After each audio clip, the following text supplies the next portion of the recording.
नमस्कार दोस्तों, कैसे हैं आप सब।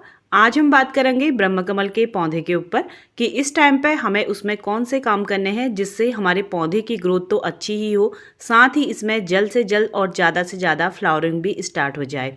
सर्दियों के मौसम में ब्रह्मकमल की जो ग्रोथ होती है बिल्कुल रुक जाती है, लेकिन जैसे ही सर्दियाँ ख़त्म होती हैं और फरवरी आती है, फिर से इस पौधे की ग्रोथ स्टार्ट हो जाती है।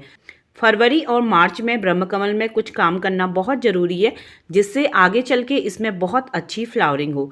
तो अभी आप अपने पौधे पे देखेंगे तो आपको इसमें नई नई पत्तियां आती हुई नज़र आएंगी। फरवरी आते ही इस पौधे की जो ग्रोथ होती है वो शुरू हो जाती है। इस तरीके से इसमें ये पत्तियां आती हैं छोटी छोटी, बड़ी पत्ती के ही साइड से छोटी छोटी पत्तियां निकलती हैं, और जैसे इसमें नई पत्तियां निकलती हैं उसी तरीके से इसमें छोटी छोटी से फ्लावर भी इसी जगह से निकलते हैं। अभी इस टाइम पे आप इस पौधे को कटिंग से भी बहुत आसानी से लगा सकते हैं। ब्रह्मकमल का पौधा कटिंग से बहुत आसानी से लग जाता है। ये एक बहुत ही ज़्यादा हार्डी प्लांट है, बहुत कम केयर में बहुत अच्छे से ग्रो करता है। तो अभी हम सबसे पहले बात करते हैं इस पौधे को किस तरीके से हम कटिंग से लगा सकते हैं। तो देखिए, कई सारे लोगों के कमेंट्स आते हैं कि हमारे ब्रह्मकमल की कुछ पत्तियां खराब हो रही है, कुछ पीली पड़ रही है या फिर कुछ मुरझा रही हैं।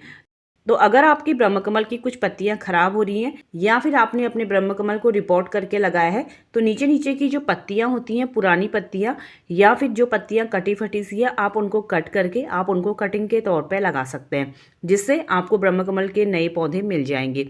तो जो मेरा ये ब्रह्मकमल का पौधा इस पॉट पे लगा है, ये मैंने अक्टूबर के मंथ में कटिंग से लगाया था। इसमें एक पौधे नहीं है, इसमें कई सारे पत्ते मैंने ब्रह्मकमल के लगाए थे, जो अब इस तरीके से ग्रो हो गए। ये 20 लीटर का पानी का केन है और ये बिल्कुल हल्का है। आप इसे देखिए, मैं एक ही हाथ से इसको बहुत आसानी से इधर उधर ले जा सकती हूँ। तो इस गमले को मैंने बिल्कुल हल्का बनाया हुआ है। वो मैंने ऐसे बनाया है, इसमें मैंने आधे से ज़्यादा नीचे सूखी पत्तियाँ डाली हुई हैं। सूखी पत्तियां जब हम गमलों के नीचे डालते हैं तो इसके कई सारे फायदे हैं।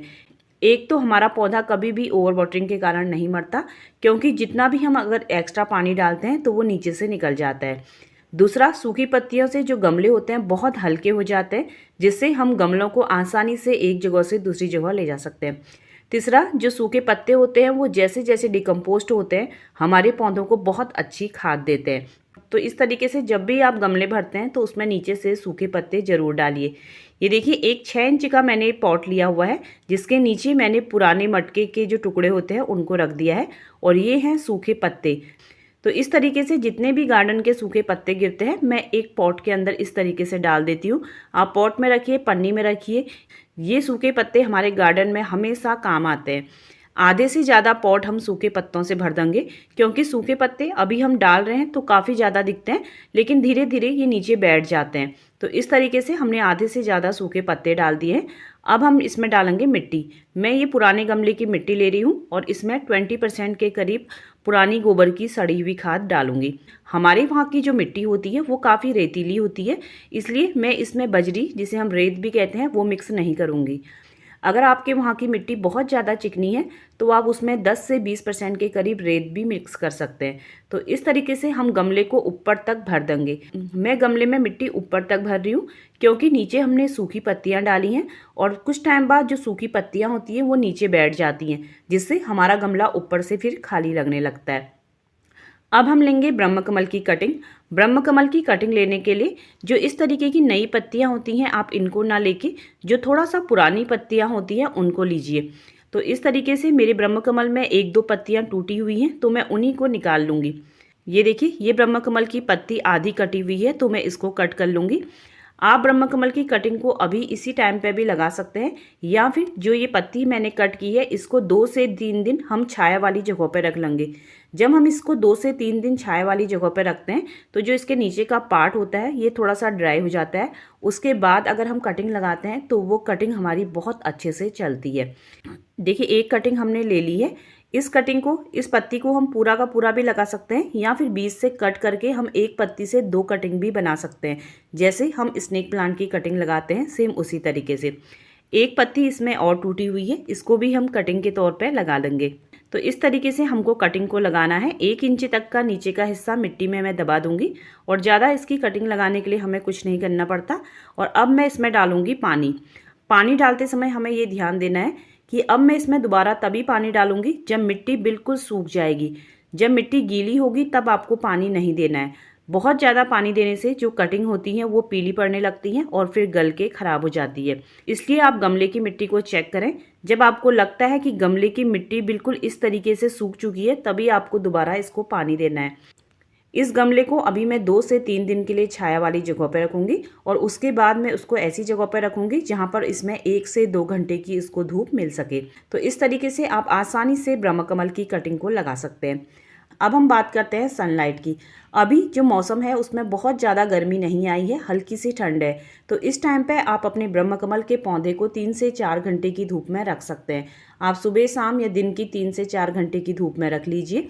लेकिन जैसे ही अप्रैल के बाद बहुत ज़्यादा गर्मी पड़ने लगती है, जो दिन की धूप होती है बहुत ज़्यादा तेज़ होने लगती है, उस टाइम पे आपको अपने इस पौधे को सिर्फ सुबह या शाम की 1 से 2 घंटे की धूप में ही रखना है, क्योंकि दिन के टाइम की जो तेज़ धूप होती है उसमें ही उस टाइम पे ये पौधा जलने लगता है। तो इस चीज़ का भी आपको ध्यान देना है। नेक्स्ट हम बात करते हैं वाटरिंग की। देखिए, ब्रह्मकमल के पौधे को बहुत ज़्यादा पानी की ज़रूरत नहीं होती। अगर आप इसमें बहुत ज़्यादा पानी डालते हैं तो ये पौधा पीले पड़ के ख़राब हो जाता है। तो जब भी आप इसमें पानी डालें, आप चेक करके डालिए। आपको लगता है कि मिट्टी बिल्कुल सूख चुकी है तभी आप इस पौधे में पानी दीजिए। अक्सर इसके पौधे जो पीले पड़ते हैं वो ओवर वाटरिंग के कारण ही पड़ते हैं, इसलिए आपको इस पौधे में बहुत ज़्यादा पानी देने की आवश्यकता नहीं है। नेक्स्ट हम बात करते हैं फर्टिलाइज़र की। देखिए, ब्रह्मकमल में जो फ्लावरिंग का टाइम होता है वो मई से इसकी फ्लावरिंग शुरू हो जाती है। लेकिन अलग अलग जगहों पर मौसम के हिसाब से कहीं जल्दी फूल आ सकते हैं या फिर कभी लेट फूल आ सकते हैं। अगर आप इसमें अच्छी फ्लावरिंग चाहते हैं तो अभी से इसमें काम करना ज़रूरी है।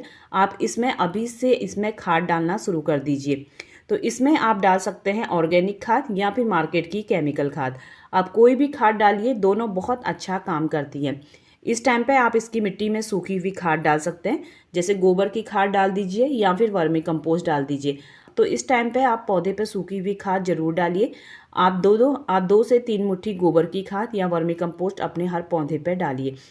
जब एक बार सूखी हुई खाद आप पौधे में डाल देते हैं, उसके बाद आप 20 से 25 दिन में कोई भी लिक्विड फर्टिलाइजर अपने पौधे में दे सकते हैं। देखिए, इस गमले में बिल्कुल भी जगह नहीं है कि मैं इसमें गुड़ाई करूं या फिर खाद डालूं, तो इसलिए 2 से 3 मुट्ठी मैं इसमें बिल्कुल पुरानी सूखी हुई खाद है गोबर की, इसको इस तरीके से छिड़क दूंगी। और अब मैं इसमें डाल देती हूँ पानी, जिससे ये खाद मिट्टी में अच्छे से मिक्स हो जाए। तो इस तरीके से आप अपने हर गमलों में अभी सूखी हुई खाद डाल दीजिए। और सूखी हुई खाद डालने के 20 से 25 दिनों बाद आपको डालनी है कोई भी लिक्विड खाद, या फिर आप मार्केट की खाद डालना चाहते हैं तो आप डाल सकते हैं डीएपी। डीएपी इस तरीके से बिल्कुल छोटे छोटे दानों में आती है। ये भी हमारी पौधों की ग्रोथ के लिए बहुत अच्छा काम करती है, लेकिन इसकी मात्रा आपको बहुत कम डालनी होती है, क्योंकि ये एक केमिकल वाली खाद है। अगर आप बहुत ज़्यादा डालेंगे तो जो पौधे होते हैं वो जलने लगते हैं। अगर आपका छोटा पौधा है तो आप डीएपी के 8 से 10 दाने ही पौधे पर महीने में एक बार डालिए। और अगर इस तरीके के बड़े पौधे हैं तो आधे से 1 चम्मच आप डीएपी को हर महीने डाल सकते हैं।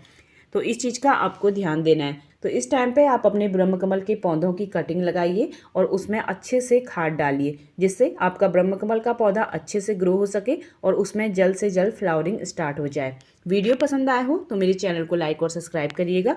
वीडियो देखने के लिए आप सभी का बहुत बहुत धन्यवाद।